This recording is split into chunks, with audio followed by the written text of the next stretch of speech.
کے بادل کے سائے ساتھ چلتے ہیں، چھوڑ فکر دنیا کی،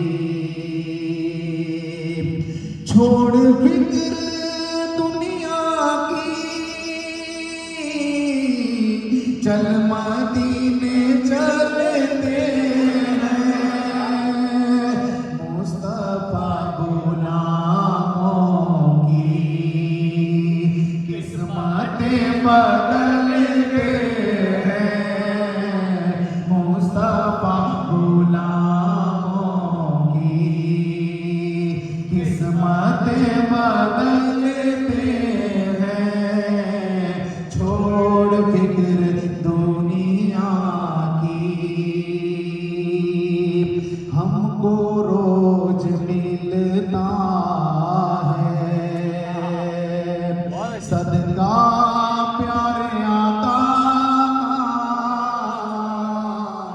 ہم کو روز ملتا ہے صدقہ پیارے آقا کا، ان کے در کے ٹوکروں پر خوش نصیب پلتے ہیں، چھوڑ فکر چھوڑ فکر چھوڑ فکر دنیا کی، چل مدینے چلتے ہیں۔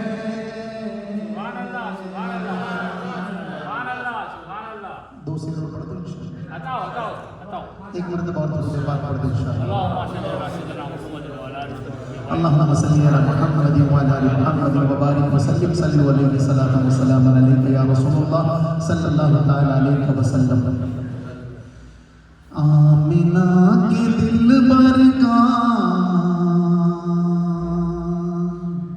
مرتبہ خدا جانے،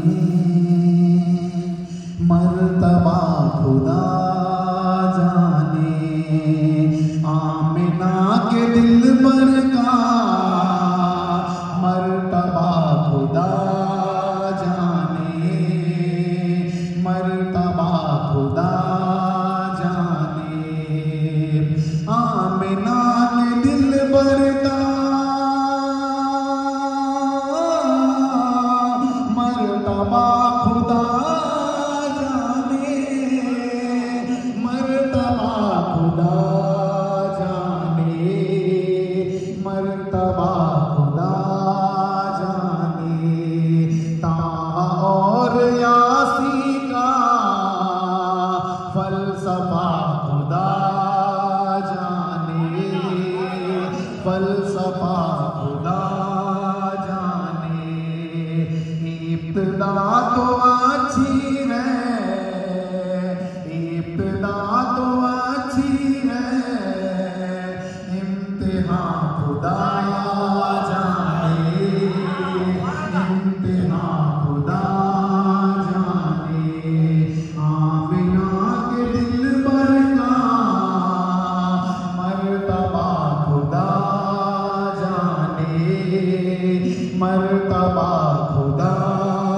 جانے، نظروں کو جھکانے دو، پلکوں کو بچھانے دو، پلکوں کو بچھانے دو، نظروں کو جھکانے دو،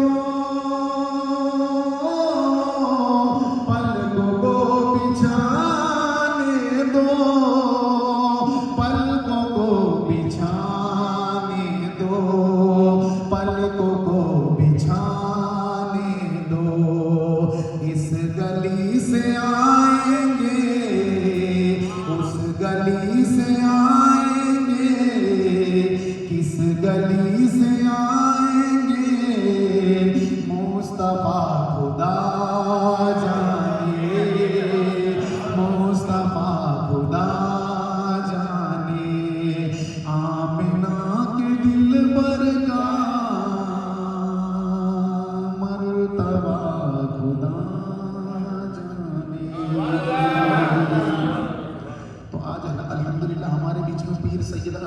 القادری، اور یہ ایسا سید زادہ ہے کہ اللہ تبارک و تعالیٰ نے آقا کریم مدینے کے تاجدار جناب محمد رسول اللہ صلی اللہ علیہ وسلم کی کرم نوازی کے ساتھ اللہ تبارک و تعالیٰ نے اگر کسی کو پسند فرما لیا ہو تو وہ ذات سید امین القادری صاحب کی ہے، کہ جو ہر گھڑی اپنے دل میں نوجوانوں کا اور امت کا درد لے کے چلتے ہیں کہ امت کی اصلاح کس طرح ہو جائے۔ مکی مدنی آقا جناب محمد رسول اللہ کا جو پیغام ہے، جو مشن ہے، جو مدینے کا کام ہے، اس کو آگے کس طرح بڑھایا جائے، کس طرح پھیلایا جائے، تو اگر کسی کے دل کے اندر اگر یہ کسی کے اندر فکر رہتی ہے تو وہ ذات سید امین القادری صاحب کی ہے۔ اور الحمدللہ آج الحمدللہ زدہ کی سرزمین پہ پیر سید امین القادری ہمارے کو الحمدللہ اچھی نصیحت کریں گے انشاءاللہ، اور یہاں کا ادب و احترام بتائیں گے انشاءاللہ۔ تو میں حضرت کے حوالے مائک کروں، نعرہ تکبیر، نعرہ رسالت۔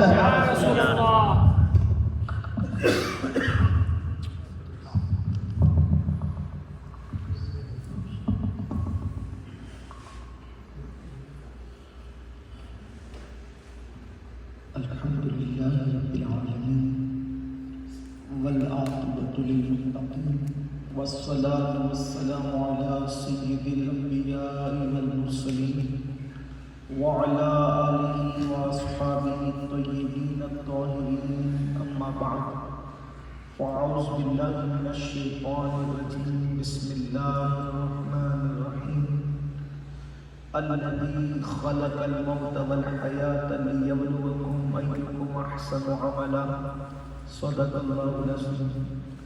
غوث اعظم بمنی بے سر و ساما مددِ قبلہ مددِ کعبہ ایما مددِ، انتظار کرم تست منی عینی رائے خدا جو خدا بین و خدا دا مددِ، بگرداب بلا افتاد کشکی مدد یا محمد الدین چشتی۔ معزز و مکرم برادر ذی وقار پیر سید یاسین باپو قادری مقدس اللہ العالی و جمیع حاضرین، السلام علیکم ورحمۃ اللہ وبرکاتہ۔ وعلیکم السلام ورحمۃ اللہ۔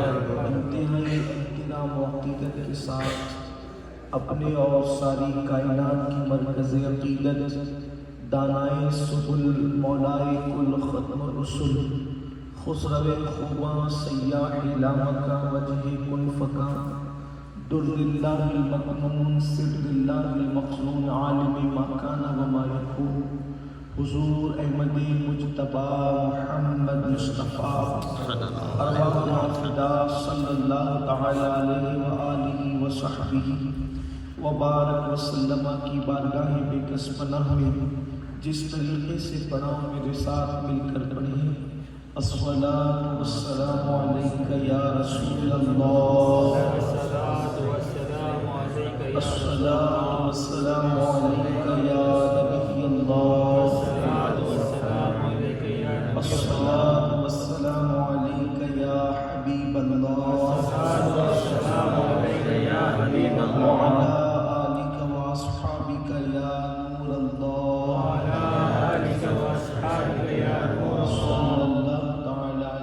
صلی اللہ تعالی علیہ وسلم۔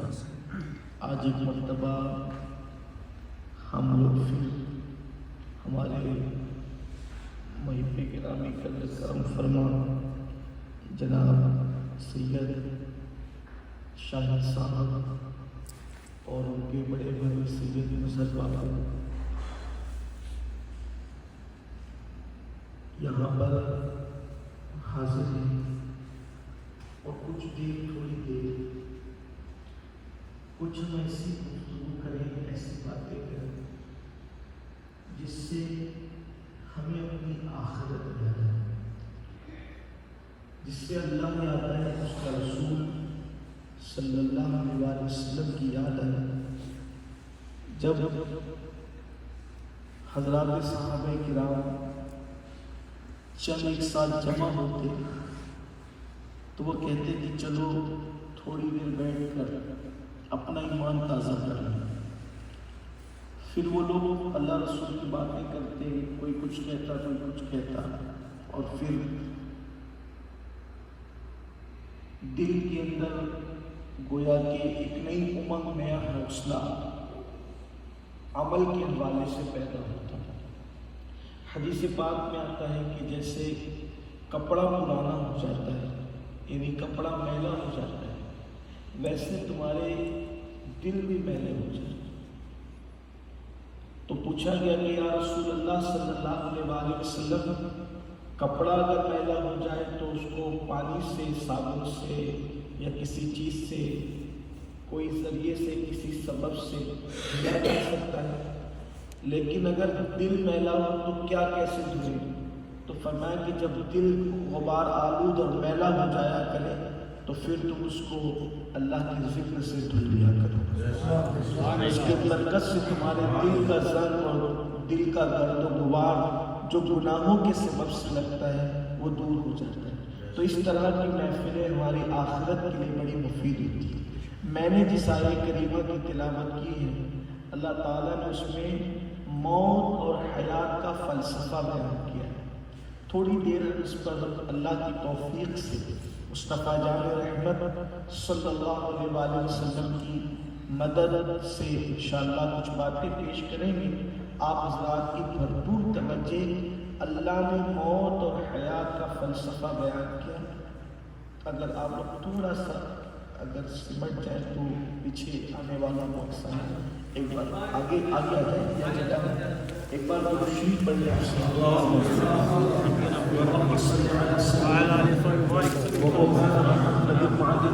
والکرم وآلہ واصحابہ وبارک وسلم صلاۃ و سلام علیک یا جد الحسن والحسین۔ تو اللہ رب العزت نے اس آیہ کریمہ میں جو سورہ ملک میں موجود ہے اس کی ابتدائی آیت ہے، اللہ نے اس میں موت اور حیات کا فلسفہ بیان فرمایا ہے کہ اللہ نے انسان کو زندگی کیوں دی اور انسان کو موت کیوں دے گا۔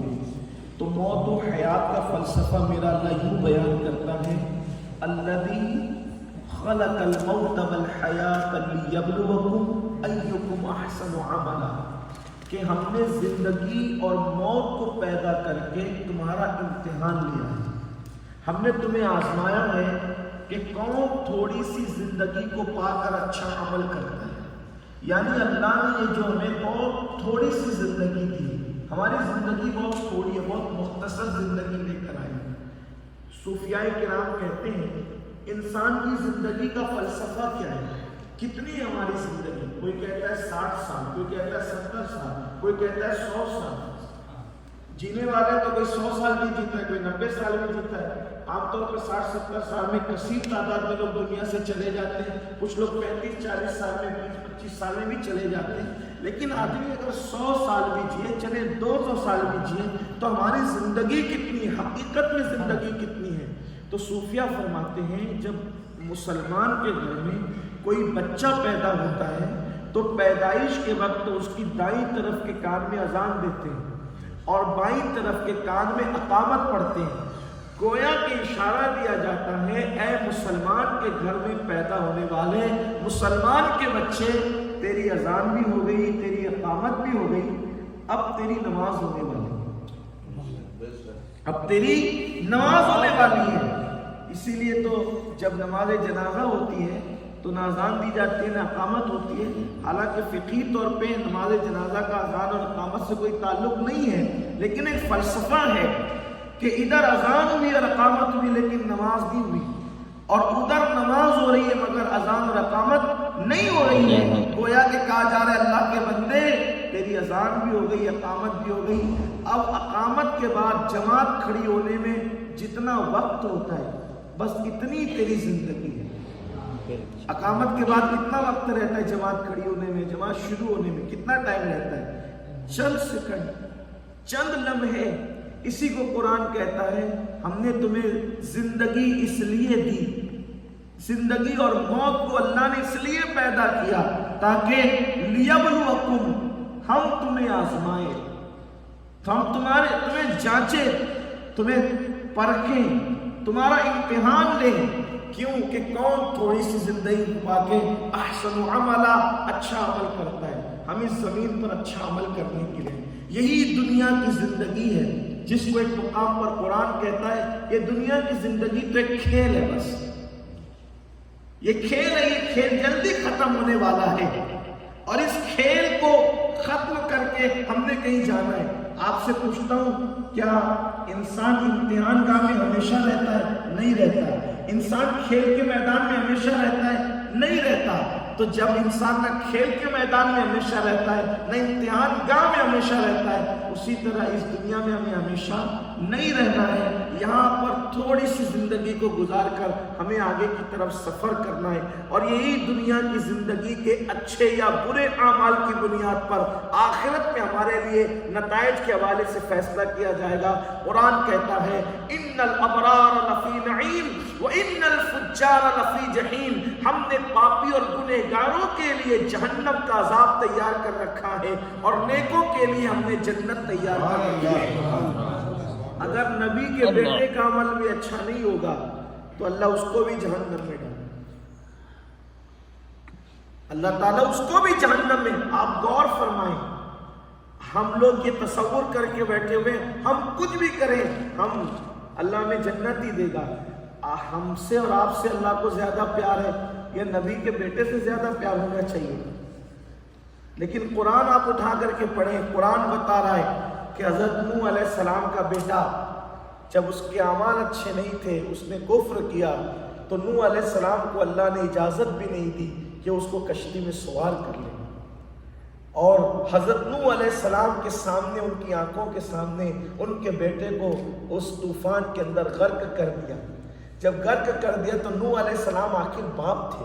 دیکھو، آدمی نبی ہو، صحابی ہو، ولی ہو، غوث ہو، قطب ہو یا عام انسان ہو، باپ ایک باپ ہوتا ہے۔ بہرحال باپ کے جذبات، اس کے اپنے جذبات ہوتے ہیں، اس کے اپنے احساسات ہوتے ہیں۔ تو وہ نوح تھے، باپ تھے، ایک بیٹے کے باپ تھے۔ اللہ سے کہا اللہ وہ تو میرا بیٹا تھا نا۔ ایک باپ کے جذبات ہیں، آپ بھی اولاد والے ہو، اور آپ سے زیادہ میں سمجھتا ہوں کہ شاید آپ کی اولاد کے احساسات ہمارے دل میں اتنے زیادہ نہیں ہوں گے، کیونکہ ہم اپنی اولاد سے قریب ہے، وطن سے قریب ہے، تو ہم لوگوں کو اتنے زیادہ احساسات نہیں ہوں گے۔ آپ تو اپنے وطن سے دور ہیں، یہاں کوئی ہندوستان سے، کوئی پاکستان سے، کوئی بنگلہ دیش سے، کوئی کہاں سے، کوئی کہاں سے، اب جدہ کی سرزمین پہ ہم سب جمع ہیں یہاں پر، لیکن آپ دور ہے تو آپ کو احساس زیادہ ہوگا۔ اللہ کا پیغمبر باپ ہے ایک بیٹے کا، اور احساس ہے باپ کے سامنے بیٹا جو ہے وہ غرق ہو گیا طوفان کے اندر، اور ایک نبی اللہ کا اولو العزم پیغمبر اللہ سے سوال کرتا ہے مولا وہ تو میرا بیٹا تھا نا۔ اللہ نے فرمایا کہ اس کا عمل اچھا نہیں تھا۔ اب قرآن پہ غور کریں، نبی کا بیٹا ہے اور نبی کو کشتی میں اس کو سوار کرنے کی اجازت نہیں دی گئی ہے، باپ کی آنکھوں کے سامنے بیٹا غلط، اچھا جن سے کوئی رشتہ نہ تھا ان کو سوار کر لیا گیا کشتی کے اندر، صرف اس وجہ سے کہ وہ مومن تھے اور ان کے اعمال اچھے تھے، اور سگے بیٹے کو کہا گیا کہ اس کو نہیں کرنا، اور اللہ سے جب پوچھا مولا وہ تو میرا بیٹا تھا، کہا کہ اس کے اعمال اچھے نہیں تھے، اور پھر جو دوسری بات کہی وہ ہماری آنکھیں کھول دیتی ہے۔ اللہ فرماتا ہے جب اس کے اعمال اچھے نہیں تھے لیس من اہلک، اس لیے بھی آپ کی آل سے نہیں رہا، اس کی نسبت کٹ گئی، ختم ہو گئی اس کی نسبت آپ سے۔ آپ سے میں پوچھنا چاہتا ہوں، جب نبی کا بیٹا اچھا عمل نہ کرے تو وہ جہنم میں جائے گا، تو ہمارا تو کوئی باپ ہی نبی نہیں، ہم تو ختم نبوت کے دور میں آئے ہیں، سید العالمین صلی اللہ علیہ وسلم پہ نبوت ختم ہو گئی، ہمارا باپ زیادہ سے زیادہ ولی ہو سکتا ہے نا، لیکن جب اچھا عمل نہ کرے تو نبی کا بیٹا بھی جہنم میں جا رہا ہے۔ تو اگر آپ کسی ولی کی بھی بیٹے ہو، کتب اور ابدال کے بھی بیٹے ہو، اور اگر آپ کا عمل اچھا نہیں ہے تو اس کا مطلب یہ ہے کہ آپ غلط راستے پر جا رہے ہیں، اور آپ اپنے ہاتھوں سے جہنم کما رہے ہیں، جہنم کا عذاب کما رہے ہیں۔ اسی لیے اللہ کے رسول صلی اللہ علیہ وآلہ وسلم نے جن کو اپنی زبان سے جنت کی بشارت دی تھی وہ بھی اللہ کے خوف سے رویا کرتے تھے۔ حضرت سیدنا مولا کائنات علی مرتضیٰ کرم اللہ وجہہ الکریم کے بارے میں آتا ہے کہ رات کے آخری حصے میں آپ اللہ کے خوف و خشیت سے ایسے روتے تھے جیسے سانپ اگر کسی کو ڈس لے تو سانپ کا ڈسا ہوا کیسے تڑپ تڑپ کے روتا ہے، ویسے مولا کائنات اللہ کے خوف سے رویا کرتے تھے۔ جن کے بیٹے نوجوانان جنت کے سردار ہوں، جن کی بیوی جنتی عورتوں کی سردار ہو، جن کے بھائی رسول اللہ خاتم النبیین تمام نبیوں کے سردار ہو، جن کا گھرانہ ہی سردار کا گھرانہ، سادات کا گھرانہ ہو، آخر وہ علی مرتضیٰ اللہ کے خوف سے، خشیت سے کس طرح روتے ہیں، اور ہمارا حال کیا ہے؟ ہماری زندگی کے اندر نیکیاں کتنی ہیں؟ بڑی معذرت کے ساتھ کچھ لوگ یہ سمجھتے ہیں کہ ہم نماز پڑھتے اس کا مطلب ہم نیک ہیں۔ یہ بہت بڑی غلط فہمی ہے مسلمانوں کی۔ اسلام کا رکن صرف نماز ہی نہیں ہے۔ اگر آپ یہ سمجھتے ہیں کہ میں نماز پڑھ لیتا ہوں، میں عمرہ کرتا ہوں، جدہ قریب مکہ سے میں عمرہ کو چلا جاتا ہوں، میں نیک ہوں، پرہیزگار ہوں، نہیں، اس وقت تک کوئی نیک نہیں ہو سکتا جب تک کہ اس کی تنہائیاں اللہ کے خوف سے مزین نہ ہوں۔ اگر ہم نماز بھی پڑھ رہے ہیں، عمرہ بھی کر رہے ہیں اور ورد و وظائف بھی کر رہے ہیں، لیکن ہم اگر اکیلے میں گناہ کرتے ہیں تو ہماری نیکیوں کی حیثیت کیا رہ جاتی ہے؟ جب آیت کریمہ نازل ہوئی، اللہ تعالیٰ قرآن مقدس میں کچھ لوگوں کے اعمال کے بارے میں فرماتا ہے ہباء منصورا، کہ ہم ان کے نیک اعمال کو ریت کے ذروں کی طرح قیامت میں بکھیر دیں گے۔ روزون کے ذروں کی طرح کچھ ذرات ہوتے ہیں، اتنے باریک وہ ذرات ہوتے ہیں کہ وہ صبح کے وقت، صبح کی دھوپ جو گھر کے دروازوں سے، کھڑکیوں سے آتی ہے، اس دھوپ میں باریک باریک ذرات نظر آتے ہیں۔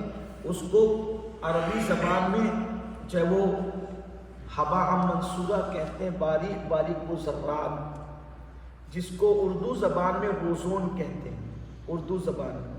تو اللہ فرماتا ہے کہ ہم روزون کے ذرے کی طرح ان کے نیک اعمال کو بکھیر دیں گے، باریک باریک، اتنے باریک ہوتے ہیں کہ صبح کی دھوپ کے علاوہ وہ نظر بھی نہیں آتے، اتنے باریک ہوتے ہیں۔ اللہ ان کی مثال دیتا ہے نیک اعمال کے، ہم کچھ لوگوں کے نیک اعمال کو وہ جیسے صبح کی دھوپ میں جو چھوٹے چھوٹے باریک ذرات نظر آتے ہیں، ایسے باریک ذرے کر کے ان کو بکھیر دیں گے۔ یعنی کہ ہم کسی چیز کو حقیر بتانا چاہتے تو کیا کہتے ہیں کہ یار اس نے نوٹ کو ٹکڑے ٹکڑے کر کے پھینک دیا، مطلب کہ اس کو ضائع کر دیا، خراب کر دیا۔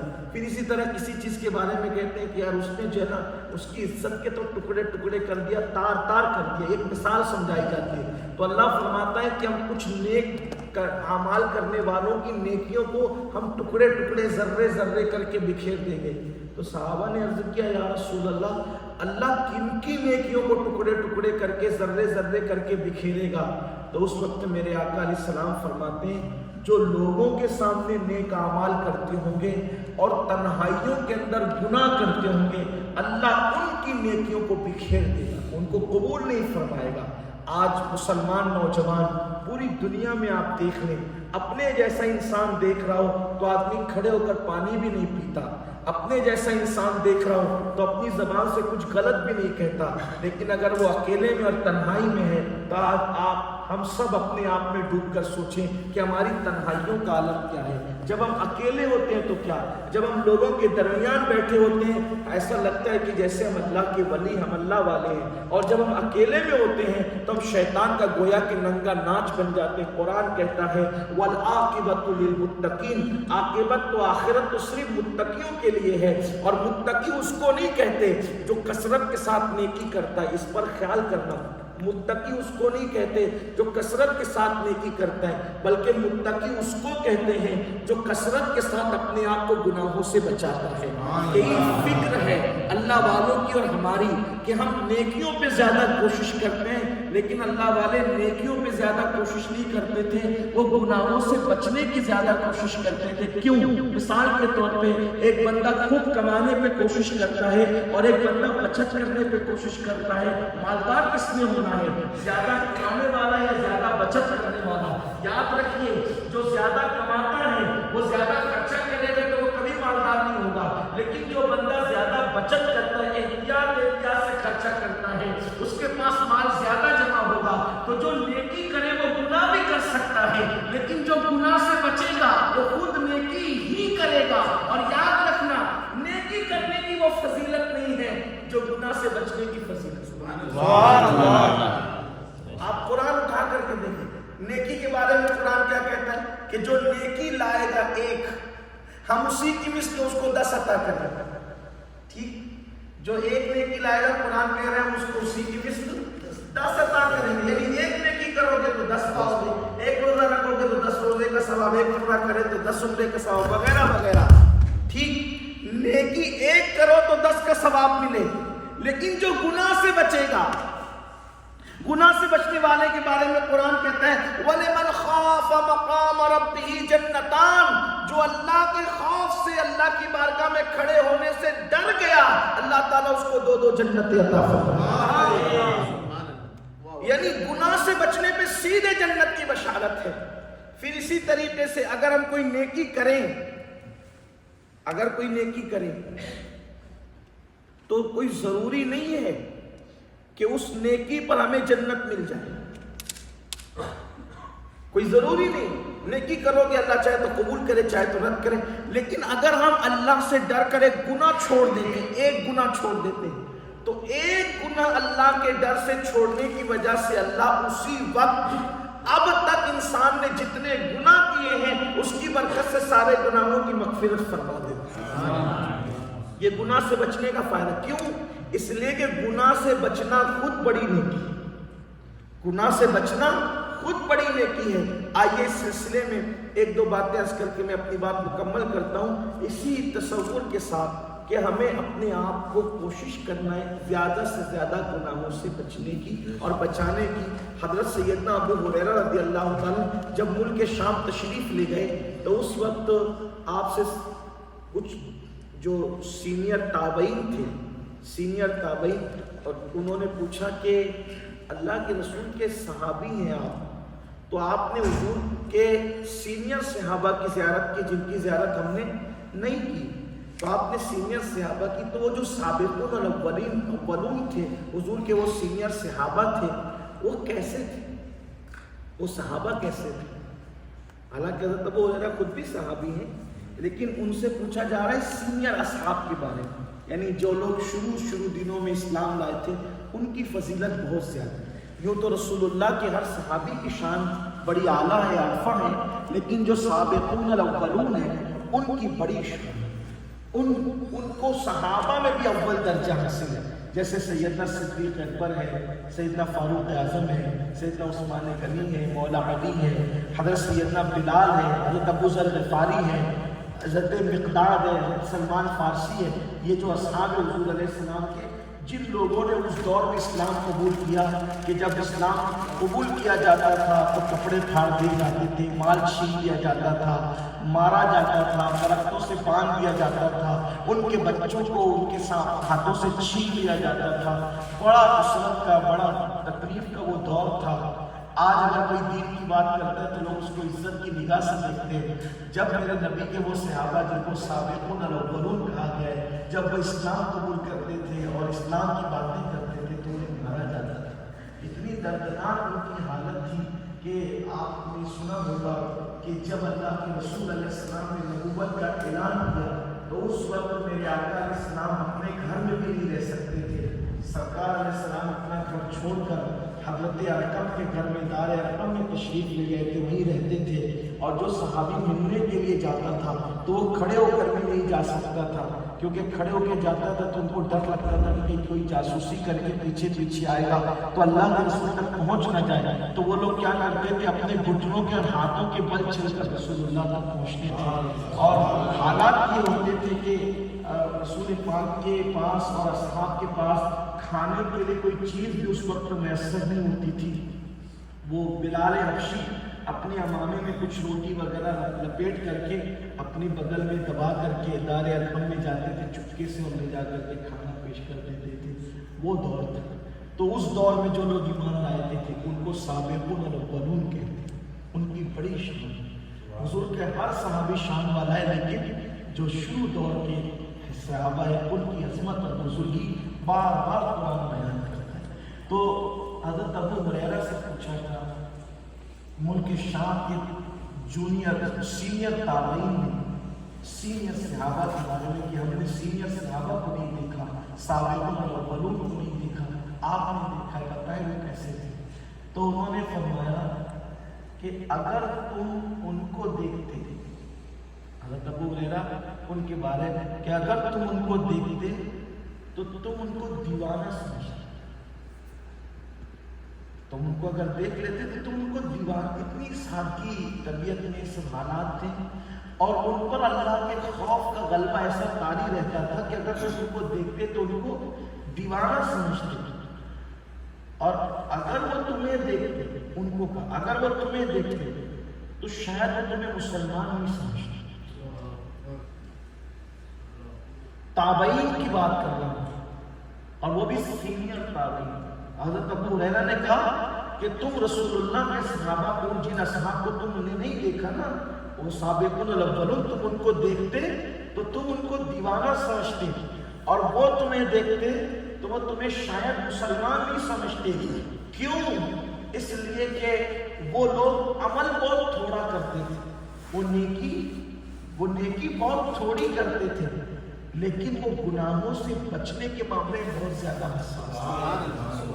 وہ اپنے آپ کو اللہ کی نافرمانی سے بہت زیادہ بچانے کی وہ کوشش کرتے تھے، اور ان کے اعمال میں اختصار کا تھوڑا پن تھا، لیکن ان کا خلوص بہت زیادہ تھا، ان کا اخلاص بہت زیادہ تھا۔ وہ جو بھی کام کرتے تھے وہ صرف اللہ عز و جل اور اس کے محبوب کی رضا کے لیے کیا کرتے تھے، یہ ان کی اپنی زندگی تھی۔ تو میرے آقا صلی اللہ علیہ وسلم کے دیوانوں، آج مسلمانوں میں عمل کا جذبہ تو بہت ہے، لوگ نمازیں بھی پڑھ رہے ہیں، لوگ روزے بھی رکھ رہے ہیں، لوگ داڑیاں بھی رکھ رہے ہیں، لوگ حج اور عمرہ بھی کر رہے ہیں، لیکن جتنی کثرت سے نیکی ہو رہی ہے، کیا اتنی کثرت سے ہم اپنے آپ کو گناہوں سے بچا پا رہے ہیں؟ اگر ہم اپنے آپ کو گناہوں سے بچا پا رہے ہیں تو بہت اچھی بات ہے، اور اگر نہیں بچا پا رہے ہیں تو یہ ہم اپنے آپ کو دھوکہ دے رہے ہیں۔ کثرت سے نیکی کرنا اور اکیلے میں گناہوں میں ڈوبے رہنا، اللہ کے رسول نے فرمایا اللہ تمہاری نیکیوں کو بکھیر دے گا، ریت کے ذروں کی طرح تار تار کر دے گا۔ اللہ تعالیٰ ان کے اعمال قبول نہیں کرتا جن کے دل میں اللہ کی خشیت نہیں ہوتی، جن کے دل میں اللہ کا خوف نہیں ہوتا، اور جن کے دلوں میں اللہ کا خوف پیدا ہو جائے، اللہ کی خشیت پیدا ہو جائے، پھر ان کو ایک تصور رہتا ہے، سب سے بڑا تصور کہ اللہ ہمیں دیکھ رہا ہے۔ دو تصور ہوں گے، ایک تو یہ کہ اللہ ہمیں نہیں دیکھ رہا ہے۔ اگر معاذ اللہ کو یہ تصور کرتا ہے کہ اللہ ہمیں نہیں دیکھ رہا ہے وہ تو کافر ہو گیا، تو مسلمان رہ نہیں سکتا۔ اور اگر کسی کا یہ تصور ہو کہ اللہ ہمیں دیکھ رہا ہے، اس کے بعد بھی ہم اللہ کی نافرمانی کر رہے ہیں، تو ہم سے بڑا بے وفا اور نافرمان کون ہے؟ کہ اگر ہمارا باپ اور ہمارا بڑا بھائی ہمیں دیکھ رہا ہے تو ہم اس کے دیکھتے ہوئے اس کے سامنے سگریٹ نہیں پیتے، اس کے سامنے ہم اپنے پیر لمبے نہیں کرتے، اور اللہ ہمیں دیکھ رہا ہے ہم کیسے کیسے گناہ کرتے ہیں، کن کن گناہوں کے اندر ہم ڈوبے ہوئے ہیں، کیسے کیسے جرائم کے اندر ہم ڈوبے ہوئے ہیں۔ یاد رکھیے گا اس دنیا کے بعد ایک دنیا ہے جو کبھی ختم ہونے والی دنیا نہیں ہے، اور ہمارے انہی اعمال پر فیصلے ہونے، فیصلے تو اعمال کی بنیاد پر ہونے ہیں۔ ہم یہاں جو کچھ کر رہے ہیں، ایک دن سیدنا مولا کائنات علی مرتضیٰ کرم اللہ وجہ الکریم، مشہور تابعی جو آپ کے شاگرد بھی ہیں، حضرت سعید بن مسیب رضی اللہ تعالیٰ کے ساتھ قبرستان تشریف لے گئے۔ قبرستان جانے کے بعد آپ نے قبر والوں کو سلام کیا۔ سعید بن مسیب کہتے ہیں کہ میں نے دیکھا کہ مولا علی نے جب سلام کیا تو قبروں سے سلام کا جواب آیا۔ پھر علی مرتضیٰ نے پوچھا اے قبر والوں کیسے ہو، ذرا اپنے حالات بیان کرو۔ تو ایک قبر سے آواز آئی علی پہلے آپ بتائیں کہ ہمارے آپ سے جدا ہونے کے بعد آپ پر کیا بیتی۔ تو سیدنا علی مرتضیٰ نے فرمایا کہ جب آپ مجھ سے جدا ہوئے تو آپ نے جو مال کمایا تھا وہ آپ کے وارثوں میں تقسیم ہو گیا، یہی میرے اور آپ کے ساتھ بھی ہوا، جو ان کے ساتھ ہوا ہم گزرنے والوں کے ساتھ ہوا، وہ میرے اور آپ کے ساتھ ہوا۔ سوچئے نا، مال کمانے کے لیے ہم وطن سے دور تک نکل آئے، مال کمانے کے لیے نہ ہم نے سچ دیکھا نہ جھوٹ دیکھا، مال کمانے کے لیے نہ ہم نے حلال دیکھا نہ حرام دیکھا، مال کمانے کے لیے نہ اللہ کو راضی کرنا دیکھا نہ ناراض کرنا دیکھا، نہ شریعت دیکھی نہ قرآن دیکھا نہ سنت دیکھا، کچھ نہیں دیکھا، مال مال مال مال۔ قرآن کہتا ہے الہاکم التکاثر حتی زرتم المقابر، ہلاک کر دیا تم کو مال کی محبت نے، مال کی زیادہ طلبی نے، یہاں تک کہ تم قبروں کے منہ تک پہنچ گئے، قبروں کے گڑھے تک پہنچ گئے۔ مال کمانا برا نہیں ہے، مال جمع کرنا بھی برا نہیں ہے، لیکن مال کی محبت میں اللہ کو بھول جانا فرعونیت فرعونیت نہیں ہے تو اور کیا ہے؟ مال کی محبت میں اللہ کو بھول جانا نمرودیت نہیں ہے تو اور کیا ہے؟ مال کی محبت میں اللہ کو بھول جانا یزیدیت نہیں تو اور کیا ہے؟ ہم وہی سب کچھ تو کر رہے ہیں. بولیے، ایک طرف اذان ہو رہی ہے، دوسری طرف دکان ہے، دوسری طرف جو ہے کاروبار ہے، ہم کیا کرتے ہیں؟ ایک طرف مصروفیت ہے، ایک طرف نیند ہے، دوسری طرف اللہ کی عبادت، ہم کیا کرتے ہیں؟ گویا کہ اپنے مال کی محبت میں، دنیا کی محبت میں اللہ کو فراموش کیا کہ نہیں کیا ہے؟ اللہ اکبر. حالات یہ ہیں، کیفیت یہ ہے کہ اگر سیٹ کہہ دے جہاں نوکری کرتے ہیں کہ تم کو اتنے بجے پہنچنا ہے، تم اتنے بجے پہنچتے ہیں، لیکن اللہ نے فرمایا کہ ان الصلاۃ کانت علی المؤمنین کتابا موقوتا، ہم نے مقررہ وقت کے ساتھ تم پر مومنوں پر نماز فرض کی ہے. سیٹ جس ٹائم بلائیں برابر پرفیکٹ اس وقت پہنچتے ہیں. اللہ جس ٹائم بلاتے ہیں کہ ہم اس ٹائم پہنچنے کی کوشش کرتے ہیں. اللہ اکبر. اگر سیٹ بلانے کا وقت آ جائے تو ہم الارم لگا کر کے سوتے ہیں کہ اسی وقت ہمیں اٹھ کر کے جانا ہے، لیکن اللہ کے بلانے کا وقت آتا ہے ہم سوچتے ہیں ابھی تو بہت سردی، ابھی تو سر میں درد، ابھی تو سستی ہے. بولیے کہ ہم نے سیٹوں کے جہاں نوکریاں کر رہے ہیں ہم نے ان کے بلاوے کو اہمیت دی، لیکن جس اللہ نے ہمیں پیدا کیا، جو رزاق ہے، جو ارحم الراحمین ہے، جس نے ماں کے پیٹ میں ہماری صورت بنائی، جس نے ماں کے پیٹ میں ہمیں غذا عطا فرمائی، ہمارے پیدا ہونے سے پہلے ماں کے سینے میں جس نے ہمارے لیے غذا پیدا فرما دی، جس نے ماں کے سینے میں ہماری محبت پیدا کی، باپ کے دل میں ہماری محبت پیدا کی. تھوڑی دیر تنہائی میں بیٹھ کر کے سوچنا، اگر اللہ ہمیں پیدا کرتا اور ماں کے دل میں ہماری محبت پیدا نہ کرتا، ماں اگر ہمیں ناک سے اٹھا کر کے پھینک دیتی تو بتاؤ ہمیں دودھ کون پلاتا؟ اگر ماں دودھ پلا رہی ہے تو اس کا احسان بعد میں ہے، پہلے میرے اللہ کا احسان ہے کہ اس نے ماں کے سینے میں غذا بھی پیدا کی اور ماں کے دل میں ہماری محبت بھی پیدا کی. اگر اللہ محبت پیدا نہ کرتا تو ماں دودھ نہ پلاتی، باپ کے دل میں اللہ محبت نہ پیدا کرتا تو باپ نہ گود میں کھلاتا، نہ جھولے دیتا، نہ لوریاں دیتا، نہ انگلی پکڑ کے چلنا سکھاتا، نہ اپنے ہاتھ کا لقمہ ہمارے منہ میں ڈالتا. یہ کون ہے جس نے باپ کے دل میں محبت پیدا کی؟ وہ میرا اور تمہارا خدا ہے. وہ قادر و منجوب رب ہے. لیکن حیرت ہے جس کے یہاں نوکری کرتے ہیں اس کے بلانے کا اتنا خیال ہے، جس کے اتنے احسانات ہیں اس کے بلانے کا ہمیں کوئی خیال نہیں ہے. ہم تھوڑے تھوڑے بہانے سے فجر کی نماز چھوڑ دیتے ہیں، اس کی فرما برداری چھوڑ دیتے ہیں. تو یاد رکھیے گا جب قبر سے علی بتاؤ جب ہم تم سے جدا ہوئے تو تم پر کیا بیتی؟ تو مولا علی فرماتے تمہارا کمایا ہوا مال تمہارے وارثوں میں تقسیم ہو گیا. نعرہ تکبیر، نعرہ رسالت، دوست دامن، تمہارے وارثوں میں تقسیم ہو گیا. تمہاری بیوہ جو تم چھوڑ کر گئے تھے انہوں نے تو اوروں کے ساتھ زندگی گزارنا شروع کیا، تمہیں بھلا دیا، بھول جائے. 4 مہینہ 10 دن، سال بعد 2 سال 5 سال کے بعد سب بھول جائے، بیوی بھول جائے گی، سب بھول جائے.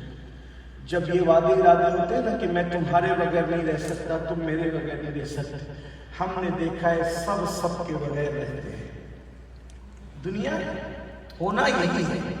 یہ سب باتیں شاعری ہے، باقی اور کوئی چیز نہیں ہے. تو کہا تمہاری بیوائیں دوسروں کے ساتھ رہنے کی عادی ہو گئی، تمہارے گھر میں تو تمہارے دشمن آباد ہو گئے. یہ کہہ کر مولا علی نے کہا کہ اور اس سے زیادہ میں کیا کروں؟ تمہارا مال گیا، تمہاری بیوائیں دوسروں کے ساتھ رہنے کی عادی ہوئی اور تمہارے گھر میں تمہارے دشمن بس گیا، کیا چاہیے؟ اب تم بتاؤ کہ تم پر کیا بیتی؟ تو قبر سے بڑی کمگین سی آواز آئی. سید ابن مسیب کہتے ہیں کہ اے علی، قبر سے آواز آئی کہ ہمارا تو کفن بھی پھٹ گیا، تو کفن پرانا ہو گیا، میلا ہو گیا. جس کپڑے پر تھوڑا سا داغ برداشت نہیں ہوتا تھا وہ کفن ہی خراب ہوا ہے اور وہ پھٹ کر کے پرانا ہو گیا. اور علی ہمارے بال جھڑ گئے، جھڑ گئے ہمارے بال، ہماری آنکھیں پانی بن کر کے بہہ گئی اور ہمارے جسم کو قبر کے کیڑوں نے کھا لیا ہے. اور پھر آواز آتی علی پیٹ پھٹا تو ایسی بدبو نکلی کہ اگر اللہ کوئی اور عذاب ہم پر مسلط نہ کرتا، صرف ہمارے پیٹ کی بدبو ہی ہم پر مسلط کر دیتا تو یہ ہمارے سب سے بڑا عذاب ہوتا. علی اس سے بڑھ کر آپ کیا بتائیں آپ کو، یہ ہماری حالت ہے، یہ ہماری کیفیت ہے. تو سید ابن مسیب کہتے ہیں یہ سن کر مولائے کائنات اتنا روئے کہ مجھے ڈر لگا کہ کہیں روتے روتے آپ کی جان نہ چلی جائے. اگر ہم نے اللہ کو راضی نہ کیا ہمارے ساتھ بھی یہی ہوگا. ہم بہت بڑی نادانی کریں، ہم بہت بڑی یہ دنیا کی زندگی اللہ نے مجھے اور آپ کو صرف پہلی اور آخری مرتبہ دیا ہے. اس سے پہلے ہم دنیا میں کبھی نہیں آئے تھے، اور مرنے کے بعد جب ہم دنیا سے چلے جائیں گے تو دوبارہ پھر اس دنیا میں کبھی نہیں آئیں گے.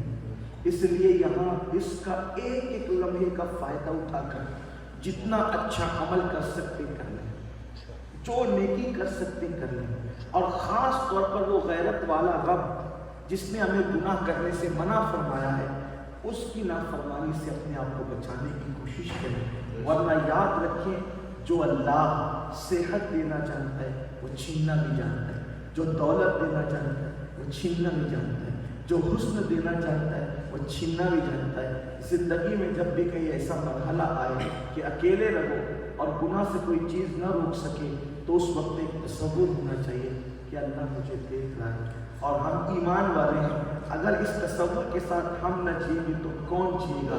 یاد رکھیے کہ اگر اس تصور کے ساتھ ہم جیتے ہیں تو میں سمجھتا ہوں کہ میرے آقا صلی اللہ علیہ وسلم ارشاد فرماتے ہیں کہ ایک بہت خوبصورت سی حدیث یاد آئی.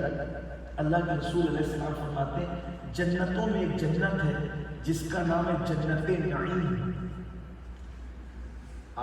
جو 8 جنتیں ہیں ان جنتوں میں ایک جنت ہے جس کا نام ہے جنت نعیم. تو یہ جنت نعیم اللہ نے صرف ان لوگوں کے لیے خاص کر رکھی ہے کہ جب ان کے سامنے گناہ دعوت پیش کرتا ہے اور وہ اکیلے ہوتے ہیں، ان کو کوئی نہیں دیکھ رہا ہوتا ہے، اور اس وقت بندہ یہ سوچ کر، صرف یہ سوچ کر کہ میرا اللہ مجھے دیکھ رہا ہے، یہ سوچ کر اگر گناہ چھوڑ دیتا ہے تو اللہ اس کو بے حساب جنت نعیم میں داخل کرتا ہے. سبحان اللہ. اللہ تعالیٰ اس کو بے حساب جنت نعیم میں داخل کرتا ہے. اللہ سے دعا ہے اللہ تعالیٰ مجھے آپ سب کو توفیق عطا فرمائے، آخرت کی تیاری کی توفیق عطا فرمائے، گفتگو کے درمیان میری غلطی کو معاف فرمائے. وما علینا الا البلاغ الصالح. دوسرے میں پڑھ دو، تم پڑھ دو، پہلے تم پڑھ دو. دوسرے تمہیں پیش کرتے ہیں سارے سوالی، تمہیں پیش کرتے ہیں سارے سوالی. درودوں کے گنجے، درودوں کے گنجے، سلاموں کی ڈالی، تمہیں پیش کرتے ہیں سارے سوالی. بلا لو مدینے میں یا پھر دکھا دو، بلا لو مدینے میں یا پھر دکھا دو، ہمیں خواب میں اپنی، ہمیں خواب میں اپنی صورت جمالی، تمہیں پیش کرتے ہیں سارے سوالی، تمہیں پیش کرتے ہیں سارے سوالی. درودوں کے گنجے، درودوں کے گنجے، سلام کی ڈالی، تمہیں پیش کرتے ہیں سارے سوالی. ہرا پیارا گنبد سنہری ہے جالی، ہرا پیارا گنبد سنہری ہے جالی، دیار مدینہ کی، دیار مدینہ کی ہر شے نرالی، تمہیں پیش کرتے ہیں سارے سوالی، تمہیں پیش کرتے ہیں سارے سوالی. درودوں کے گنجے، درودوں کے گنجے،